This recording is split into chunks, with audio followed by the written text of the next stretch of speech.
Goeie, welkom bij het programma Gewest Friesland. Dat programma liet elke week beelden zien van het programma van Gewest tot Gewest. Zodat van 64 tot 2004 voor de nationale televisie weer. Dat doen we aan de keukentafel bij Johan van der Zee. Want Johan van der Zee had van 68 tot 2002 de reporter west, programmamaker west bij het programma van Gewest tot Gewest.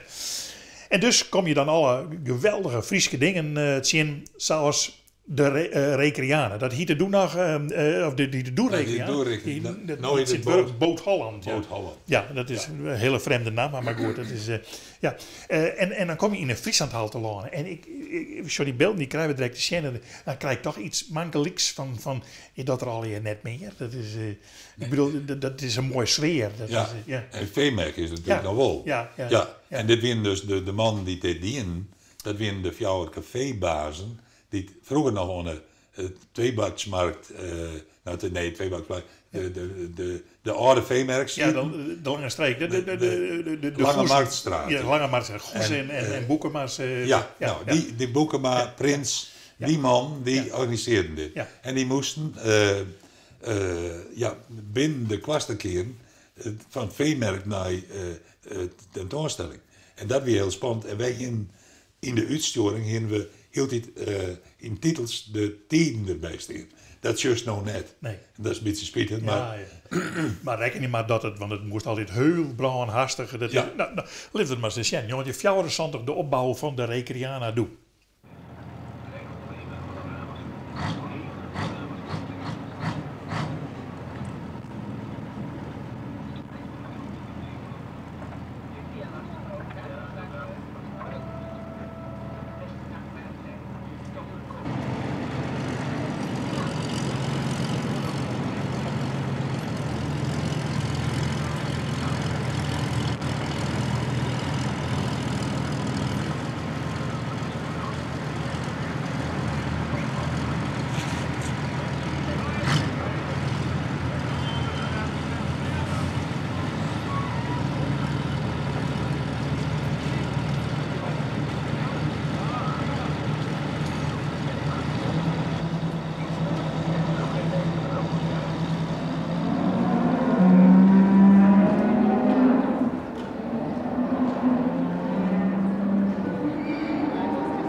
Is reeds op zijn plaats en we zijn nu bezig met dit blok vol te zetten.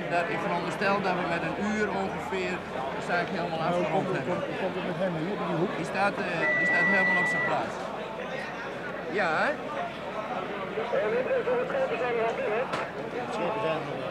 Ja, wij zijn net de boel even aan het tellen en ik geloof dat wij op dit moment zo ongeveer 9 tot 10 schepen binnen hebben.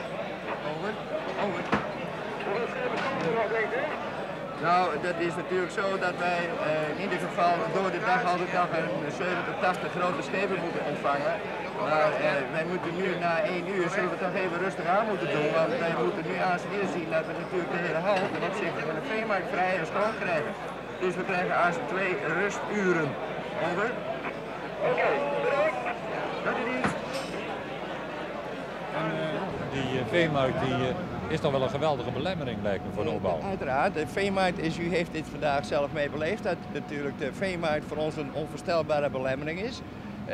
Maar met elkaar werken en ook zeer zeker met medewerking van alle standhouders die hier komen, dit goed doorgesproken te hebben, geloof ik dat we met elkaar een hoop kunnen brengen. Maar daar moet iedereen ook meewerken. Wij kunnen het alleen niet doen.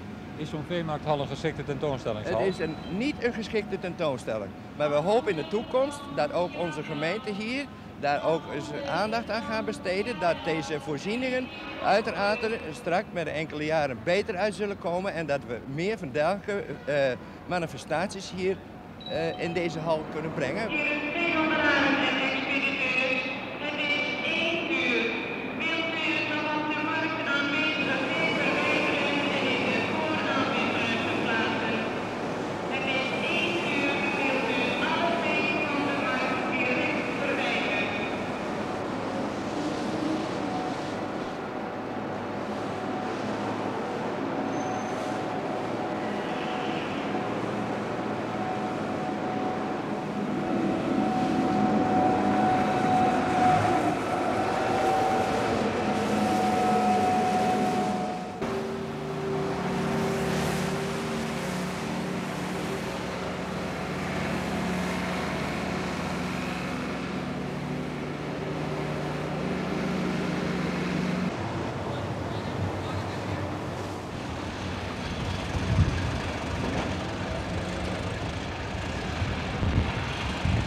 Je bent plaats, hè? Ja, Oké. Wat? Ja, doe maar. 49, waar staan jullie? Oh, daar, hè? Ja, kom maar hierheen.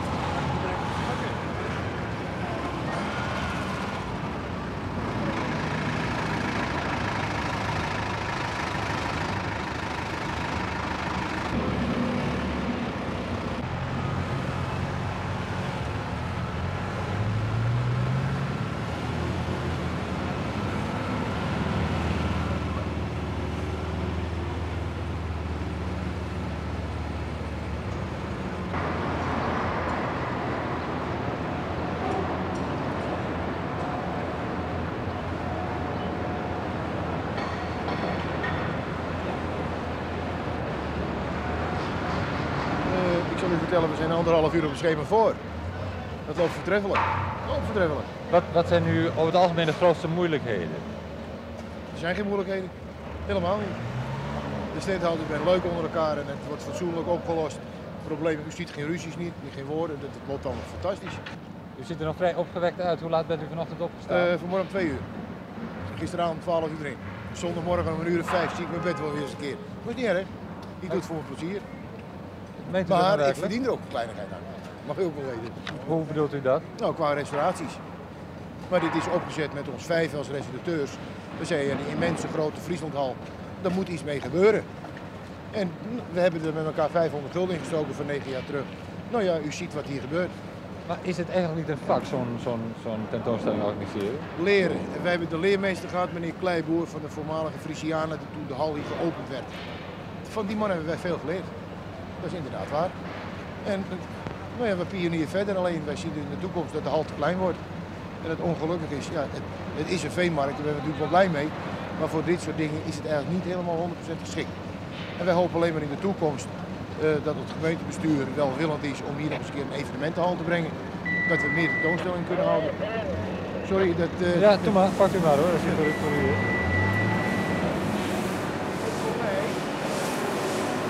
Die bootjes van de beursgrond, die zie ik niet staan hier.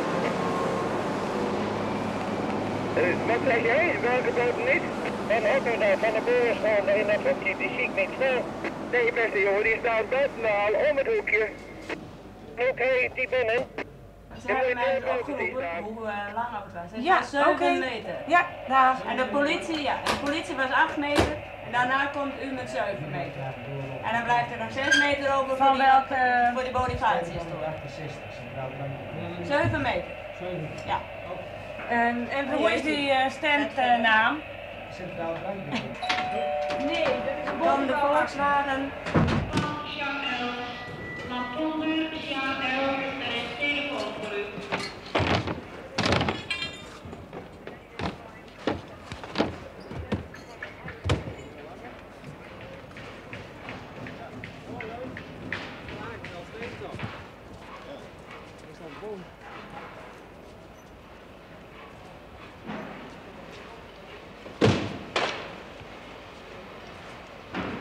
Ze zijn allemaal aan het opbouwen. En de grootste piek die hebben we al gehad. En dat was ongeveer 8 uur. Dat iedereen iedereen wil in dezelfde tijd opbouwen. Dat is hier onmogelijk natuurlijk. Men moet wel eens op elkaar wachten en het gaat voortreffelijk op het ogenblik. U heeft de zaak onder controle? Ja, helemaal. Helemaal onder controle. Loopt u nu van de ene plaats naar de andere? Oh ja, we gaan hier overal toezicht houden. Er is wel eens een wagen die in de weg staat. Dan moet je even leuk babbelen met de mensen. Zet die wagen nou weg, maar het gaat uitstekend. Zijn er wel eens momenten dat u denkt, was ik hier maar nooit aan begonnen? Nee, nog niet.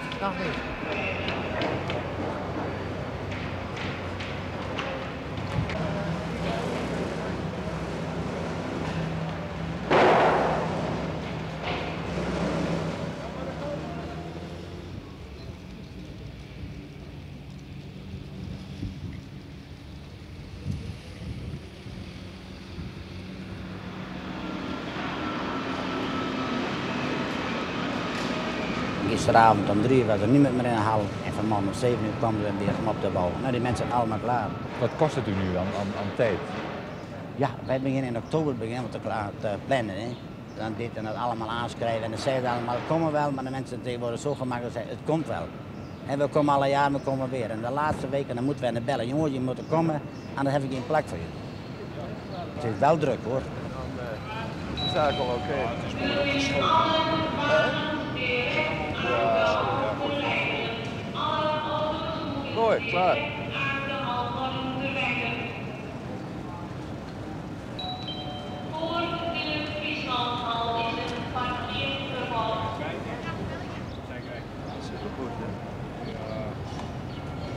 Het is geweldig. Mooi stuk.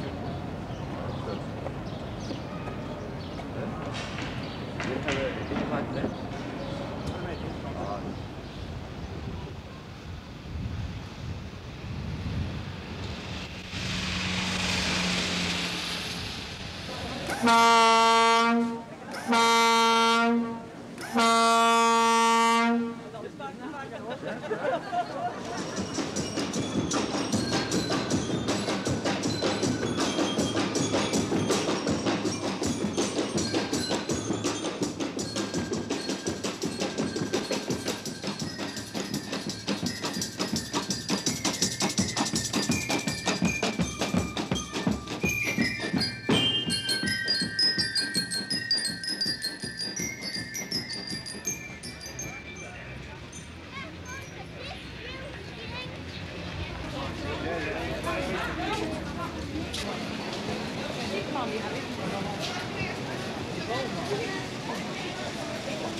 Hier wat heen gaan.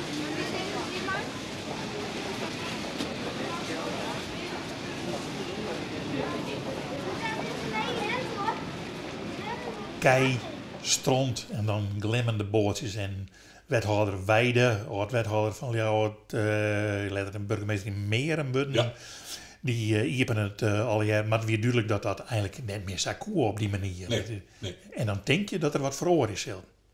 En er verhoor het dus helemaal niks. Nee, er verhoorde eerst niks. Want nee. je bent er in die letter web is. Ja, en toen weer Nassa. En wie Nassa? Ja, En en helemaal toen niks. ben we naar Johannes Brandsma, de burgemeester van Jout. Nou, die vertelde waarom dat al in het koer. Ja. Dus ze hebben het aanzien even over Johannes Brandsma, want we moeten het eerst even snel eten. Want je broekten natuurlijk rond die beelden die je in 24 al maken hier in de reportage van jongetje 74. Maar we beginnen weer in de Friesland.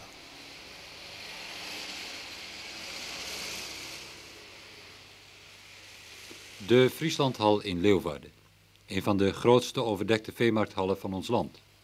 Iedere vrijdag is er veemarkt, verder gebeurt er weinig. Dus een keer een hondententoonstelling, een concours hippiek en eens per jaar de Recreana. Zaterdag wordt er de 10e Recreana geopend, een recreatietentoonstelling met boten, caravans, tenten enzovoort.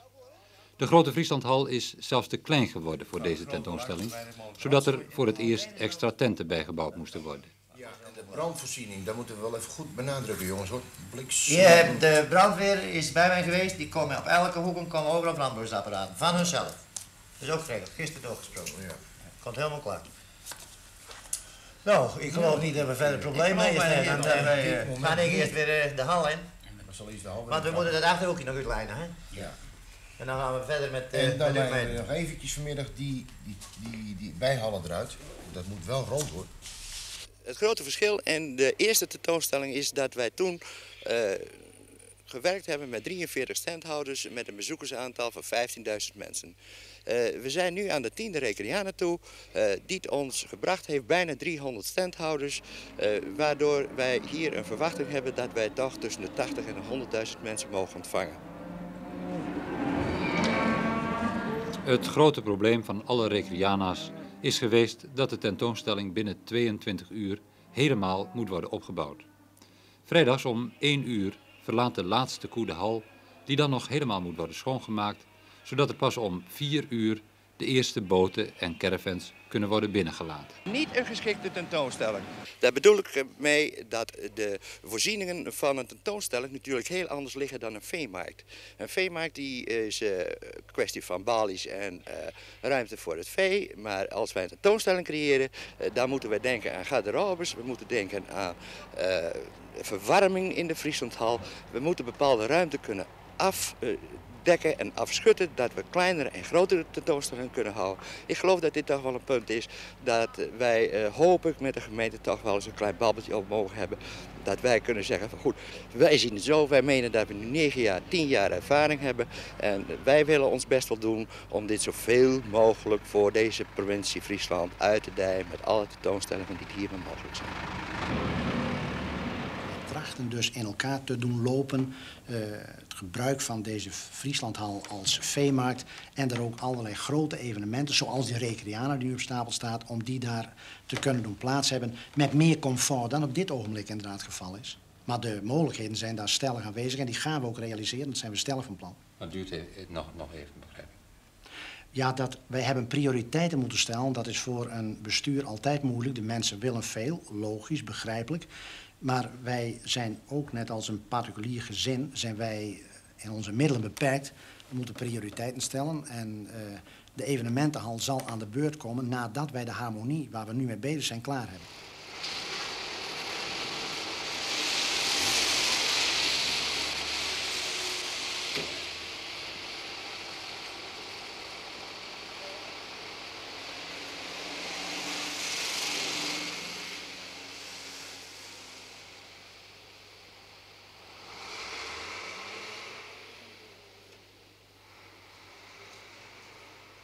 De harmonie die wordt gebruikt als schouwburg, als accommodatie voor het Fries Orkest. Dus voor concerten, die was toch dermate uit de tijd dat wij daar gewoonweg niet meer 5 jaar bijvoorbeeld mee konden wachten. Dat moest op korte termijn in werking worden gezet, dat hebben we ook gedaan. We hebben daar al ongeveer, ik spreek in ronde getallen, we hebben daar al 1 miljoen gulden aan besteed. Waar we nu mee bezig zijn, dat gaat nog een keer ruim 6 miljoen gulden kosten. En als dat klaar is, dan dacht ik dat wij een goede accommodatie in Frieslands hoofdstad hebben voor concerten, schouwburg en dergelijke. En dat was inderdaad toch urgenter dan de kwestie van een evenementenhal, want die zal veel incidenteler worden gebruikt dan een harmonie die elke avond bezet is. Dat is een groot verschil en daarom was die inderdaad urgenter, ja. Dit zou het moeten worden. Je moet het zo bekijken. Deze bakketten, dat geeft eigenlijk een beeld van zoals wij de harmonie denken in samenhang met het programma van eisen dat door de commissie Verbouwharmonie is opgesteld. Dat betekent dus een duidelijke goede toneelaccommodatie met een zijtoneel, een verbeterde grote zaal. Deze situatie hadden we al, de ingangspartij hadden we al verbeterd en de bestaande artiestenaccommodatie hadden we dus ook verbeterd. Dit is eigenlijk de entreepartij zoals die in de toekomst zou zijn voor dit gedeelte van de zaal. Want het zijn er dus nogal wat. Waarbij hier de kantoorfunctie, dit foyer voor het nieuwe zaalgedeelte. Hier kleinere zaaltjes te verhuren. En hier een klein kunstzaal. Dat was ons ideale plan. Met daarachter een uitgebreide keukensituatie. Gaat niet door? Niet nu. De scheidslijn ligt dus in feite hier. Dit gedeelte bestaan wel de plannen, maar er zijn op het ogenblik geen fondsen voor. Wij hebben ruim 5 miljoen beschikbaar gekregen. En daar moesten we voor maken. De toneeltoren en de verbouwing van de grote zaal. Ziet u het gebeuren, dat de rest er ook nog bij komt? Nou, ik vind dat het eigenlijk moet. Ja, ik geloof dat die voorgevel wat bedriegt. Hè. Die stamt dus nog van 100 jaar terug. Maar dit gebouw is altijd geweest een cultureel centrum voordat de naam uitgevonden was. En dat moet het ook blijven. Het concept vanuit wij werken is dat het in eerste instantie een ontmoetingsplaats is van mensen uit de Leeuwarden en Friese gemeenschap. Je moet elkaar daar dus kunnen zien. En dat zien moet kunnen gebeuren in een omgeving waar iedereen zich thuis voelt. Daar is ook de inrichting op afgestemd. En daarnaast kun je dan kennis nemen van een aantal zaken dat hier geboden wordt. Kijk, die harmonie is een gegeven in deze stad. En ik dacht dat het zinvol was om deze dure accommodatie zo goed mogelijk en zo intensief mogelijk te gebruiken. Dat je vanuit de mogelijkheden die wij hier hebben zegt, nou, dan blijven er toch een aantal dingen die binnen deze muren niet kunnen, redeneert en je dan afvraagt of er een evenementenhal bij zou moeten komen. Dat is een volgende fase, dacht ik. Ik kan een aantal zaken noemen die echt binnen deze muren niet kunnen. Je kunt grote concerten van internationale artiesten hebben die zo kostbaar zijn dat je een groot publiek daarvoor nodig hebt om het betaalbaar te maken.